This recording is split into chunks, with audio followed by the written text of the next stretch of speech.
Auston Matthews reaches the 50-goal milestone and the playoff races heat up. We've got all that and more coming up on this episode of the Locked On NHL podcast.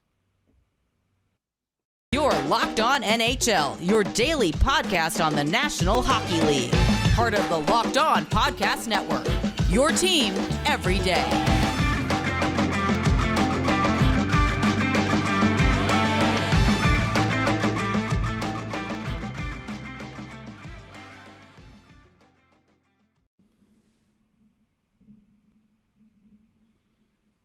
And happy Friday, everybody, and welcome to the Locked On NHL podcast. I want to thank you for making Locked On NHL your first listen every day.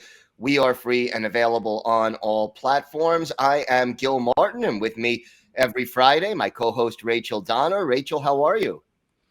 Pretty good. It's Friday, so excited to talk about what happened this week in the NHL. Yeah, going to be a great show and a lot going on. And I think, we have to start with Auston Matthews reaching that 50-goal plateau. Always historic when you hit that milestone, and Matthews just really getting it done and doing it in just 62 games is pretty impressive. It really is. And honestly, I'm just relieved he did it already, and it won't happen in the game against the Flyers this weekend. I mean, he'll probably score again, but at least it won't be a milestone that we have to deal with. But yeah, it's a pretty incredible accomplishment. And especially, on a team where there's so many offensive weapons, for him to have accomplished that is pretty incredible. And it's also incredible because the goal scoring race is pretty tight. He's not the only one that's been playing that well this season. Draisaitl has a chance to hit that mark as well tonight. So, he's sitting at 49 right now. So that's, it's not like Auston Matthews can rest on his laurels in terms of the Rocket Richard race, but it still is an incredible accomplishment on its own. No question. And look, first Toronto Maple Leafs player to do this since Dave Andreychuk back in 1993-94. He had 53 goals that year. So, that's also impressive. And when you think of all the great offense he had in between now, it's also kind of surprising. Yeah, I think it is. And I think this, you don't want to curse the Leafs, or maybe you do want to curse the Leafs, and they have say, enough curses to worry about. Maybe this is the year, but it does seem like things are coming together for them in a way that they haven't in previous years. It does. I mean, to me, the question with Toronto is always defense. They did make some moves at the trade deadline to try to fortify that. I still am not sure the Maple Leafs are built for playoff hockey, but we'll see. They certainly are a very talented team, and you got to count them among the contenders for the Stanley Cup in the East, especially this year. But boy, it's going to be tough coming out of that division. I think so too. And, the Atlantic Division, I would say, in terms of the playoffs, is probably where your tougher opponents are. Even though the Metropolitan Division is a tough division on its own with those top teams, I just think, you have Toronto, you have Florida, you have Tampa, who, isn't where they were in previous years, but still is a pretty incredible hockey team out there. I think you have to think those are your favorites. And then, the Metropolitan, you have Carolina, but I think, your Rangers and maybe even, I don't know, the Capitals just feel like a step below those Atlantic Division teams. Yeah, and you know what? As a dark horse, I wouldn't entirely write off the Boston Bruins either. They have been playing well as of late, winning 8 of their last 10. And they have a little bit more balance as far as their depth up front especially is concerned this year. Yeah, and they increased that depth and their ability to close out games, I think, at the trade deadline. And they seem to be peaking at the right time as well. And they certainly showed it against New Jersey last night. So, Oh boy. Yeah, the Devils officially eliminated from the playoff race in an 8-1 loss to the Boston Bruins. And what was it? 6 goals in one period for Boston. It was yeah. a pretty impressive performance that they haven't done in 38 years. So for the Bruins, just rolling, and then Brad Marchand reaching the 30-goal plateau for the 5th time in his career. If you're going to get eliminated, you'd rather get eliminated, I guess, with an overtime loss or at least in a close-spirited game. Getting blown out 8-1, not the way to do it. We're in it in the Eastern Conference, and, we're starting to get to that point where a number of teams are getting eliminated, and we're getting more crystallization of who's in the playoff picture. Yeah, and what order those teams might end up in at the end of the season as well. We've been saying all along that the Eastern Conference is pretty set in terms of the teams, so we have more Eastern Conference teams mathematically eliminated at this point, with those Devils being the most recent team. Before that, the Flyers and the Senators and the Canadiens, of course. And in the Western Conference, only 2 teams mathematically eliminated, because that race is still a little bit more open, with the Arizona Coyotes and Seattle Kraken eliminated. Yeah, and look, as we get closer to the end of the season, there'll be more teams eliminated, but I'll tell you, the race, especially in the West, you mentioned in the East, we know who the 8 teams are going to be, I'd say with about 85-90% certainty, maybe even higher. But out West, it's going to be a dogfight for those final playoff spots.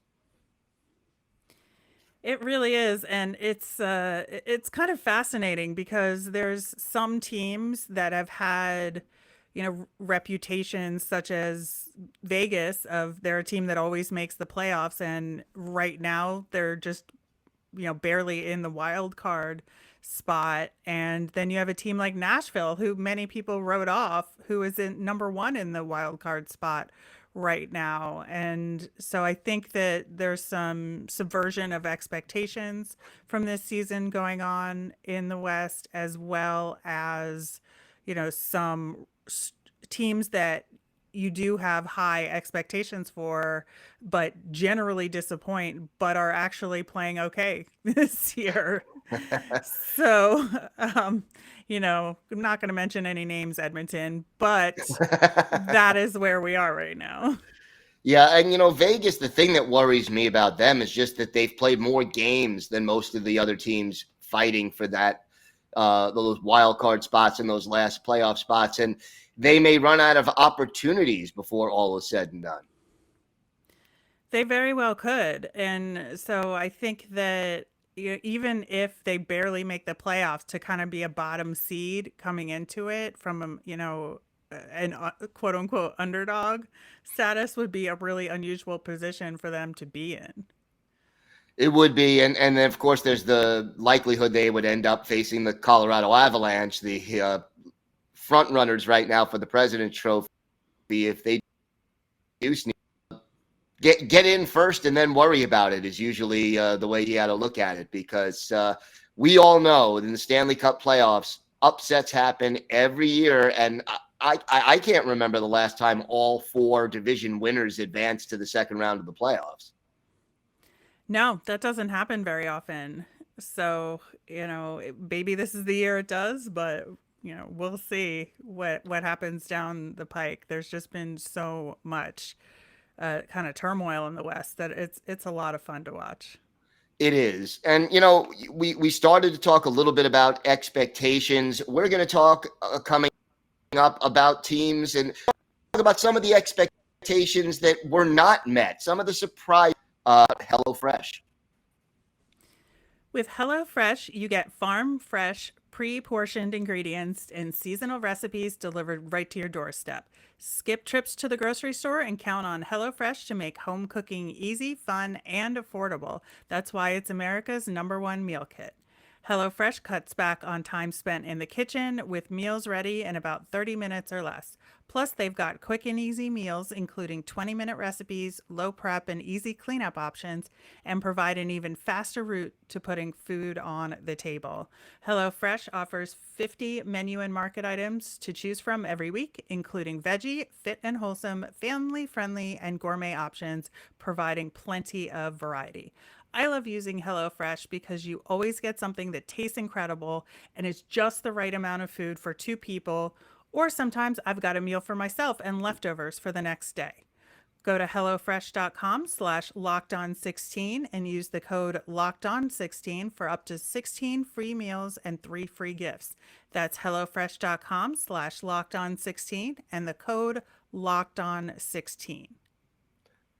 Today's episode is also brought to you by Built Bar. Have you tried the Puffs? If you haven't, you're missing out on one of Built Bar's best tasting bars. Puffs are the first ever protein-infused marshmallow. They're fluffy, they're marshmallowy, they're not just a protein bar, they're a treat, and like all Built Bars, they are covered in 100% real chocolate. And they come in some really great flavors like yummy cinnamony churro, coconut marshmallow, banana cream pie.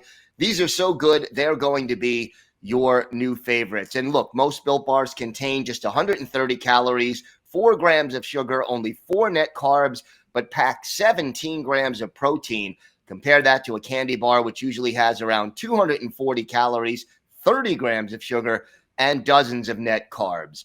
At Built Bar, they're all about the taste. They make it taste delicious first, then they figure out how to make it healthy. And I don't know how, but they pull it off every time. Go to Built.com, use the promo code LOCK15 to get 15% off your order. That's promo code LOCK15 for 15% off at Built.com. So, Rachel, let's talk a little bit about expectations, because every NHL season there are surprises, and this year is no exception. Let's start with you. Who do you think has been what is the biggest expectation that you had that was not met this season that surprised you?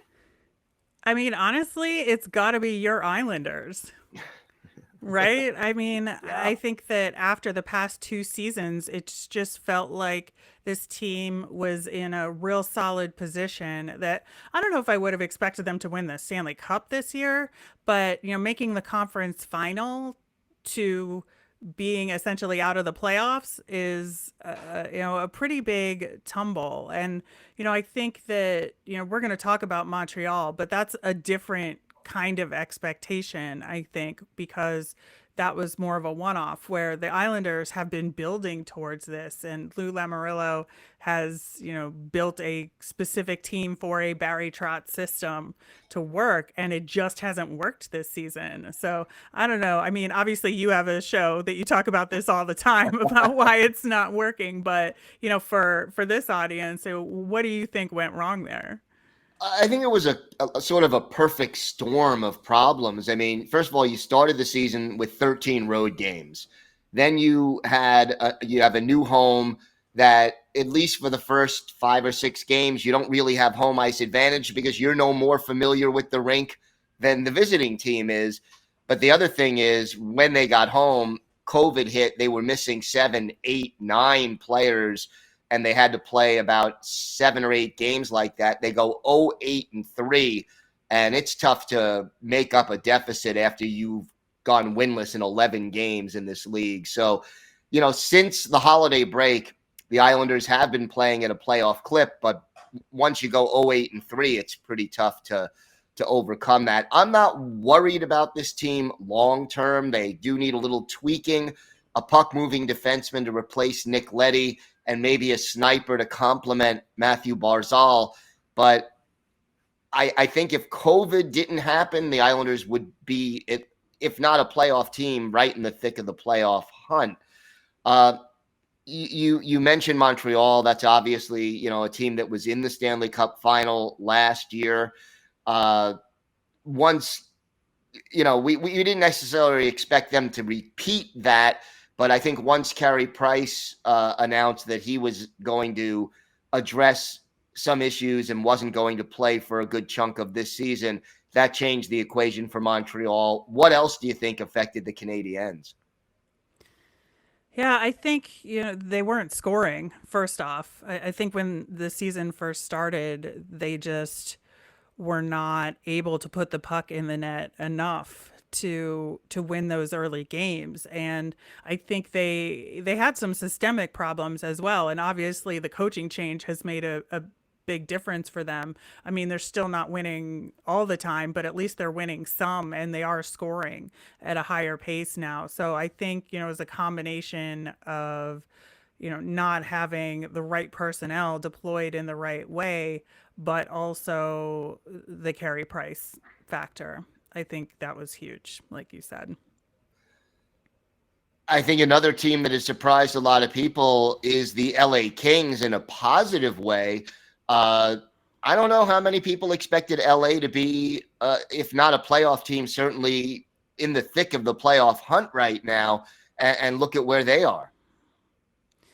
Yeah, and I think, at least from my perspective, I absolutely expected them to take a step forward because they've been, building a really phenomenal pool of prospects over the last couple of years. And, it was just a matter of time before some of them would come into their own and you could combine some of the veteran presence with those younger players and take that leap forward. But I just don't think people expected the leap to be as big as it was this year. And it's actually a ton of fun to see. And, I like that some of the veterans are kind of getting a second swing at things. Yeah, it's like when the team is that good, it wakes them up a little bit. It inspires them, and I enjoy watching that as well. Another team that surprised me, not so much in their record, but in sort of the way they've played this season, the expansion Seattle Kraken. I think, I expected them to be tighter defensively and to struggle to score goals, and it hasn't exactly worked out that way. Yeah, they are just a conundrum, I think, where, they have players there that can do better, but for whatever reason, they haven't been able to put it together this season at all. And they're giving up, really unfortunate goals on a regular basis that should have been stopped in some way where, there was a giveaway or turnover. And like they've been turning over the puck a lot on Seattle. And I think that their defense has failed them in a lot of ways. I think, there was a lot of expectation going into the season overall, just simply because of how Las Vegas did as an expansion team. And once they had their expansion draft, Seattle, I think expectations definitely changed a lot. We looked at that team overall and said, oh, okay, so maybe they'll be like mid-low pack, but they're not going to be this bad. Yeah. And I don't know. It must be tough for these new, Seattle fans who've been wanting this for a long time and expectations were high. No question. You hope that just the fact that they're excited to have the new team sort of carries over until the team starts to win. But look, the NHL doing a much better job with expansion now than they did in the 60s and 70s and 80s, where teams would come in and be absolutely dreadful. I mean, the Islanders won 12 games out of 78 their first season. The Capitals won 8 out of 80 in their first season. We're not seeing teams that are that dreadful anymore, and I'm at least happy about that. Everybody is competitive. How about the Nashville Predators? I think they've been a pleasant surprise as well. Yeah, it's one of those things where maybe you felt like that was a team that had had its time and was on its way down and they were headed for a rebuild. But lo and behold, they've been able to put together, a string of really positive results. And, the goaltending, I think, had been a question after Pekka Rinne's retirement, like who's gonna, take the mantle. And Yusei Suarez has absolutely done a phenomenal job there. So I think that they should not be counted out under any circumstances in a first round playoff series, let's say. Absolutely. Goaltending always a key. Well, we've got an exciting slate of games coming up this weekend as the playoff races heat up. We will preview the weekend schedule coming up when we return here on the Locked On NHL podcast. Today's episode is brought to you by your friends at BetOnline. After months of playing, college basketball has determined the top teams for the Final Four and will determine this year's national champion this coming week. BetOnline.net is your number one source for all your betting needs and sport. From all the latest odds, contests, and player props, they've got it at BetOnline.net. BetOnline remains the best spot for all your latest sports developments, including podcasts and reviews for all the leagues this season. And it's not just basketball. BetOnline is your continued source for all your sports wagering information needs, including live betting and your favorite Vegas casino games. Head to the website today or use your mobile device to learn more about the trends and action. BetOnline, where the game starts. So, a busy slate of games coming up this weekend. And, with the playoff races heating up, it seems like every day we've got some important games to look at. I've got to start tonight. Rangers Islanders, even though the Islanders are more or less out of the playoff hunt, it is always a great rivalry game. And the Rangers certainly need the points. They're fighting for possibly first place in the Metropolitan Division. And Madison Square Garden is always electric when these two teams get together. The other game that stands out to me, though, St. Louis and Edmonton, which is a 9 o'clock Eastern time start. Those are two teams fighting for playoff position in the West. Yeah, I think that'll be a fun one because I think, with Edmonton, you're like I alluded to earlier this show, you're always waiting for the other shoe to drop, right? And St. Louis is a team that has been pretty uneven recently. While they're still clearly in the playoff hunt here, the Flyers beat them. So that's all I have to say about that. But they have been playing a little uneven recently. And, head coach Craig Berube has talked about it pretty openly. And so these are two teams that could honestly use the points, against each other, really, in the playoff race if either one of them end up in a wild card spot. And especially that Central Division is pretty tough, so it would be better for St. Louis obviously to be in one of those top three spots in their division. No question about that. Saturday, a very good matinee game. Sidney Crosby, Evgeny Malkin, and the Pittsburgh Penguins facing the team in first place overall in the standings right now, the Colorado Avalanche in Denver. To me, this is a heck of a great afternoon game on Saturday. It really is. And I think for Pittsburgh, they're looking over their shoulder at the New York Rangers who, in their estimation probably are like, oh, the Rangers are going to get to play the Islanders and have, a little bit easier time. And, we have this tougher schedule trying to keep up. And so I think that, it's going to be incredibly important for Pittsburgh to win this one. And, I think that Colorado, while is more established at the top, I think, wants to keep that margin and keep that home ice advantage throughout the playoffs. Then in the evening, your Flyers are hosting the Maple Leafs. Toronto, obviously, in the thick of that playoff hunt, so Philly can try to play spoiler. And then you have Minnesota, Carolina. I think that's going to be a heck of a matchup between two teams that desperately need the points.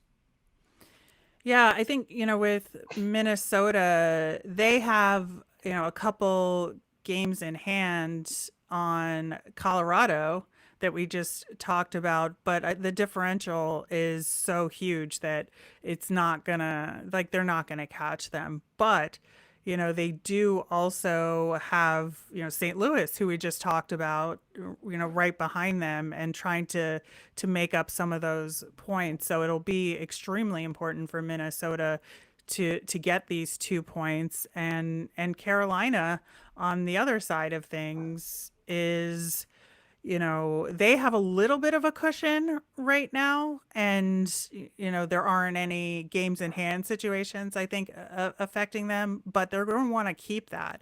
And if they can win against a tough Minnesota team, I think that'll help them build, not that they need more confidence, but maintaining that confidence heading into the playoffs.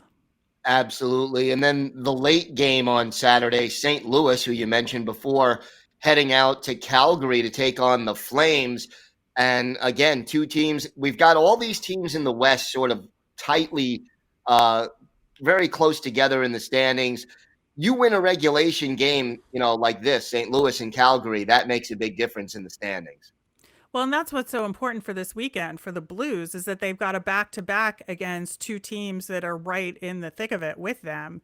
And so, coming into Calgary after just having played Edmonton, they'll probably be exhausted because of the speed of the Oilers. I think that, coming into yet another gauntlet in Calgary, this weekend is a big, make it or break it for the Blues. Yeah, no question about that. Sunday, some interesting games as well. Vegas is in Vancouver at 7 o'clock. I think that game desperately needs the points. Vancouver still holding on to an out playoffs, but they'll need to get hot in a hurry. And then a great East-West game also at 7 o'clock. Minnesota traveling to our nation's capital to take on the Washington Capitals. Yeah, another back-to-back there with the Wild. And so I think that this is a good chance for them, because I think that if you're going to go back-to-back and come into that second team, I think the Capitals are a good one for the Wild to walk into, just because I think the Caps are a little bit slower than the Wild. And not that they aren't tough, they are. It'll be a good game, but it'll be a different style of game than the one they just played against Carolina. So I think they'll be able to really have a good chance to rack up some points. Should be a great weekend of hockey. Looking forward to it. Want to say thanks again for making Locked On NHL your first listen every day. Now make your second listen Locked On Fantasy Hockey. Hosts Steele Roden and Flip Livingstone help you become the expert of your fantasy league. It's free and available wherever you get podcasts. Rachel, that's going to do it for us today. Want to wish you a great weekend, and all of our listeners as well. And thanks so much for listening to the Locked On NHL podcast.